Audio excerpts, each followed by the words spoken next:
Hi, my name is Chris Wasney. I'm an architect in the Bay Area, and I'm here to present a design study that we did for the new Helvetia Historic District in Sacramento.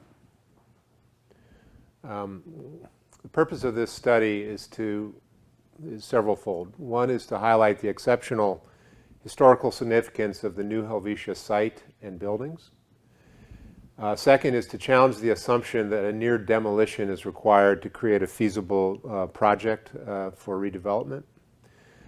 Third is to provide an alternative design approach that utilizes a selective demolition and targeted infill and renovation of the majority of the historic buildings. Why bother? Why is this place important? New Helvetia is on the National Register. And there are three ways you can get on the National Register. One is for architectural quality, criteria C there, design and construction.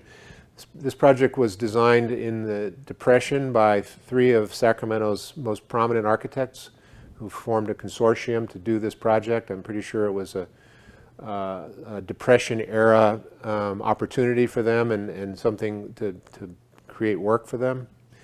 But equally importantly here is association with a famous person, and in this case it's Nathaniel Colley, that you'll hear a lot more about later, and the civil rights injunction that he achieved in this in 1952 that was really opened the door to the subsequent decisions that ended segregation in public housing.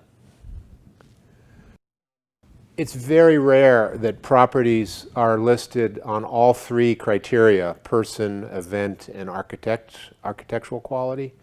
Nationally, there are about 92,000 listings on the National Register, and the number that fulfill all three criteria are only 2,700, or less than 3%.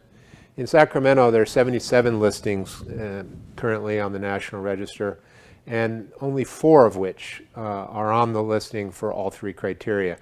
And at least 3 of them you'll recognize: the city cemetery right across the street, the Stanford Lathrop House, and New Helvetia. So I think that's really bears noticing that I don't think the city would consider the demolition of any of these other projects in the name of redevelopment.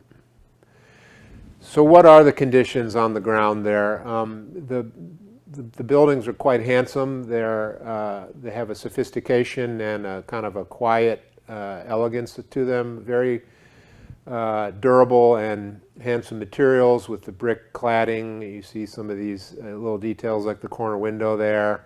But really, I think, quite sophisticated design. It's set in a park-like setting. And in the best of the existing conditions, it really fulfills that.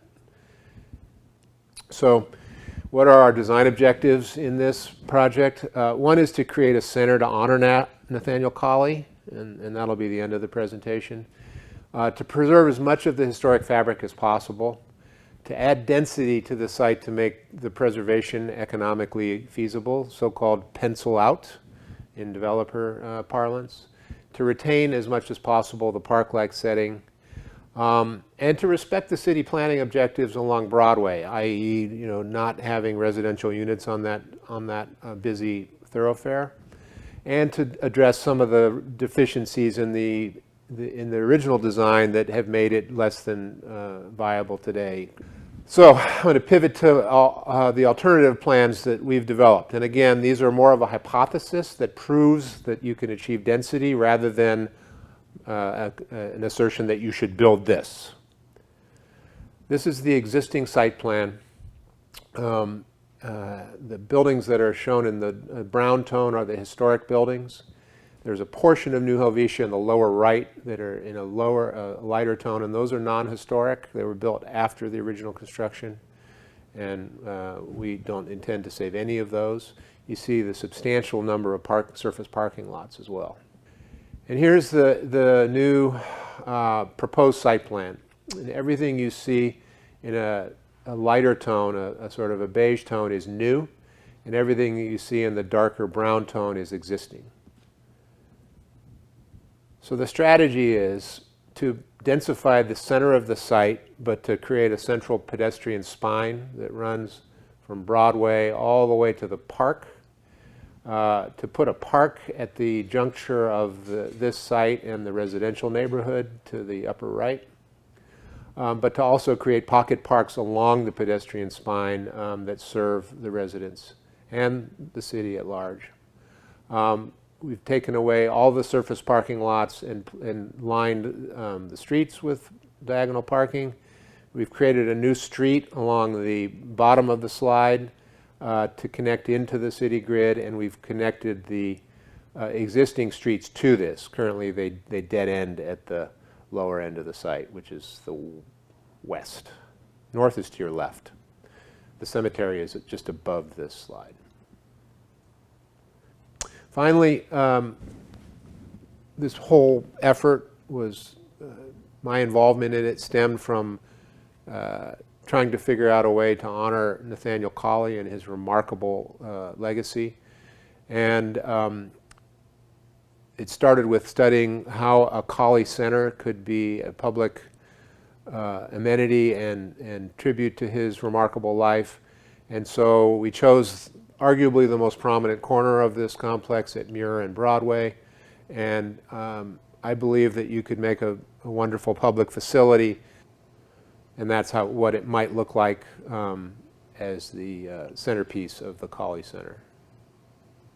The metrics. This is a complicated chart, but the most important number here is that this proposal preserves 71% of the historic square footage and 58% of the number of original buildings. And that the reason for the discrepancy between those two numbers is I tended to save the larger buildings, the A's and the B's, more than the smaller buildings, which are the D's and the E's. But 71% of the historic fabric is preserved in our proposal.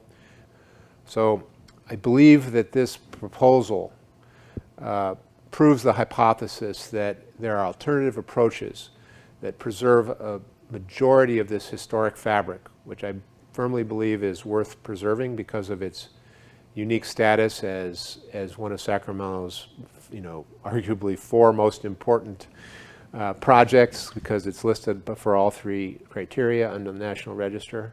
And I would urge decision makers at the city to take this approach seriously. Thank you.